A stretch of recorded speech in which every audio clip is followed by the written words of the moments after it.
شروع کرتا ہوں اللہ تعالیٰ کے نام سے جو بڑا مہربان نہایت رحم والا ہے۔ حضرت ابو ہریرہ رضی اللہ تعالیٰ عنہ کہتے ہیں کہ ایک شخص نے نبی اکرم صلی اللہ علیہ وآلہ وسلم کے پاس آ کر عرض کیا، اللہ کے رسول، کون سا صدقہ اجر و ثواب میں سب سے بہتر ہے؟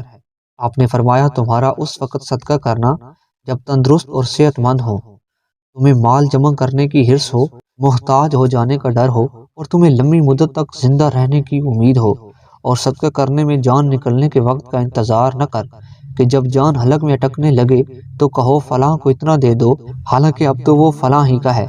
حضرت ابو بکرہ رضی اللہ تعالیٰ عنہ کہتے ہیں کہ رسول اللہ صلی اللہ علیہ وآلہ وسلم نے فرمایا، حیا ایمان سے ہے اور ایمان کا بدلہ جنت ہے، اور فحش گوئی جفا یعنی ظلم و زیادتی ہے، اور جفا یعنی ظلم و زیادتی کا بدلہ جہنم ہے۔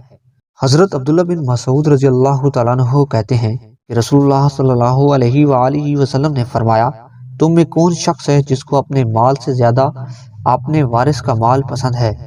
لوگوں نے کہا، اللہ کے رسول، ہم میں سے ہر شخص کو اپنا مال اپنے وارث کے مال سے زیادہ محبوب و پسندیدہ ہے۔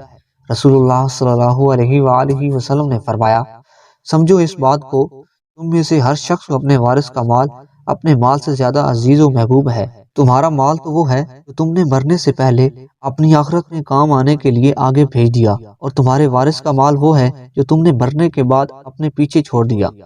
حضرت انس رضی اللہ تعالیٰ عنہ فرماتے ہیں کہ رسول اللہ صلی اللہ علیہ وآلہ وسلم نے فرمایا، تین باتیں ایمان کی جڑ ہیں۔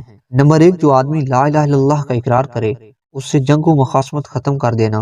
اب کسی گناہ کی وجہ سے اس کو کافر مت کہو، اور نہ کسی عمل کی وجہ سے اس پر اسلام سے خارج ہونے کا فتویٰ لگاؤ۔ نمبر 2، جب سے اللہ تعالیٰ نے مجھے رسول بنا کر بھیجا ہے، جہاد ہمیشہ کے لیے جاری رہے گا، یہاں تک کہ اس امت کے آخر میں ایک آدمی آ کر دجال سے جنگ کرے گا۔ کسی عادل بادشاہ کے عدل یا کسی ظالم کے ظلم کا بہانہ لے کر جہاد ختم نہیں کیا جا سکتا۔ نمبر 3، اور تقدیر پر ایمان لانا۔